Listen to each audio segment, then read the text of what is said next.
MLC ఎన్నికపై గతంలో ఎన్నడూ లేని విధంగా బీజేపీ ఫోకస్ పెట్టింది. వరంగల్, ఖమ్మం, నల్లగొండ పట్టుభద్రుల ఎమ్మెల్సీ ఉప ఎన్నికల్లో సత్తా చాటాలని ఉవ్విళ్లూరుతుంది. అసెంబ్లీ ఎన్నికల ఫలితాలు బీజేపీలో మరింత జోష్ పెంచాయి. ఇప్పుడు బీఆర్ఎస్ పార్టీకి ప్రత్యామ్నాయ పార్టీగా బీజేపీయే అనే టాక్ రావడంతో నేతల్లో ఉత్సాహం ఊపందుకుంది.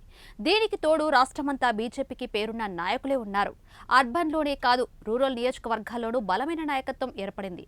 దీంతో ఎమ్మెల్సీ ఎన్నికపై గతంలో ఎన్నడూ లేనని విధంగా కమలదళం దృష్టి సారించింది. వరంగల్, ఖమ్మం, నల్లగొండ పట్టభద్రుల ఎమ్మెల్సీ ఉప ఎన్నికల్లో సత్తా చాటాలని బీజేపీ ఉవ్విళ్లూరుతుంది.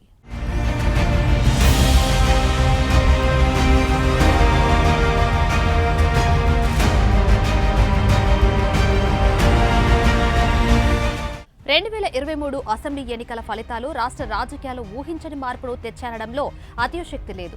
హ్యాట్రిక్ కొడతామనుకున్న బీఆర్ఎస్ రెండో స్థానానికి పడిపోయింది. ఆ పార్టీపై ఉన్న వ్యతిరేకత కాంగ్రెస్ కి విజయాన్ని అందించింది.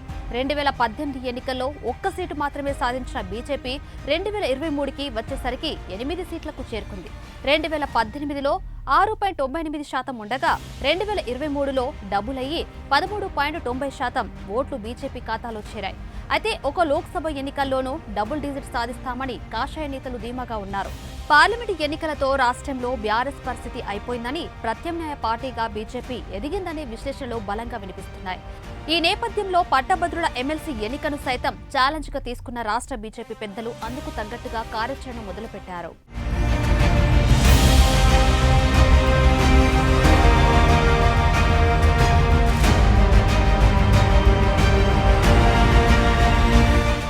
వరంగల్, ఖమ్మం, నల్లగొండ పట్టభద్రుల ఎమ్మెల్సీ సీటును గెలవడమే లక్ష్యంగా చేసుకున్న బీజేపీ రాష్ట్ర అగ్రనాయకత్వాన్ని ఎన్నికల ప్రచారంలోకి దించింది. బీజేపీ అభ్యర్థి గుజ్జుల ప్రేమేందర్ రెడ్డి గెలుపు కోసం state BJP chief Kishan Reddy, BJP శాసనసభాపక్ష నేత ఏలేటి మహేశ్వర్ రెడ్డితో పాటు సీనియర్ నేతలు బండి సంజయ్, ఈటల రాజేందర్, డీకే అరుణ, లక్ష్మణ్ తదితరులు ఎన్నికల ప్రచారాన్ని ముమ్మరం చేశారు. ఈ ఎమ్మెల్సీ స్థానం పరిధిలోని 3 జిల్లాల్లో నియోజకవర్గాల వారీగా పట్టభద్రుల సమ్మేళనాలు, వాట్సాప్ గ్రూపుల ద్వారా దూకుడుగా ప్రచారం నిర్వహిస్తున్నారు.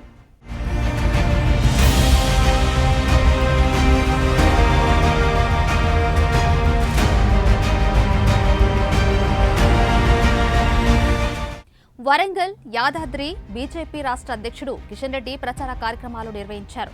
డీకే అరుణ నల్గొండలో, ఎంపీ లక్ష్మణ్ భువనగిరిలో, ఈటల రాజేందర్ జనగామలో పట్టభద్రుల సమ్మేళనాలు నిర్వహించి వారితో సమావేశమయ్యారు. బీజేపీ అభ్యర్థి ప్రేమేందర్ రెడ్డిని గెలిపించాలని అభ్యర్థించారు.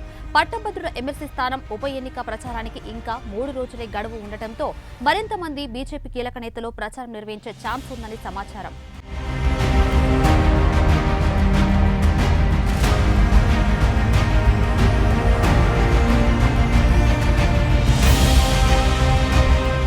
కాంగ్రెస్, బీఆర్ఎస్ల వైఫల్యాలను ఎండగడుతూ ఆ 2 పార్టీలు ఒకటేనని, బీజేపీ గెలిస్తేనే పట్టభద్రులకు న్యాయం జరుగుతుందని నమ్మించే ప్రయత్నం చేస్తున్నారు కాషాయ నేతలు. Job calendar, mega DSC notification విడుదల చేయక నిరుద్యోగులను కాంగ్రెస్ దగా చేసిందని ఆరోపిస్తున్నారు. కేంద్రంలో బీజేపీ అధికారంలోకి వచ్చిన తర్వాత తీసుకున్న జటిలమైన సమస్యలను కూడా సున్నితంగా పరిష్కరించిందంటూ ప్రచారం చేస్తున్నారు.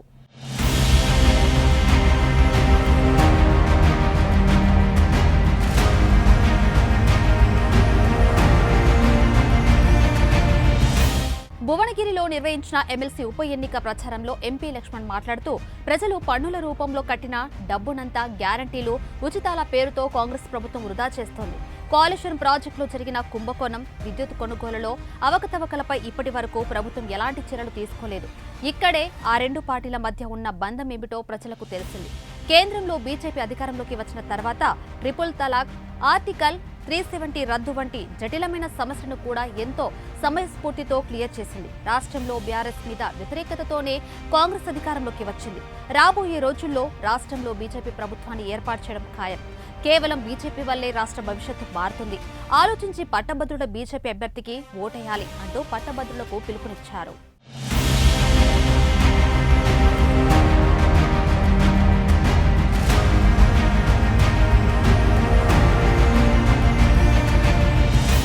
వరంగల్, ఖమ్మం, నల్గొండ గ్రాడ్యుయేట్ల ఎమ్మెల్సీ స్థానానికి 2021లో ఎన్నికలు జరిగాయి. ఆ ఎన్నికల్లో బీఆర్ఎస్ అభ్యర్థి పల్లా రాజేశ్వరరెడ్డి విజయం సాధించారు. అయితే ఆయన గత ఏడాది డిసెంబర్లో జరిగిన అసెంబ్లీ ఎన్నికల్లో జనగామ ఎమ్మెల్యేగా గెలిచారు. దీంతో పల్లా తన ఎమ్మెల్సీ పదవికి రాజీనామా చేయగా ఆ స్థానానికి ఉప ఎన్నిక అనివార్యమైంది.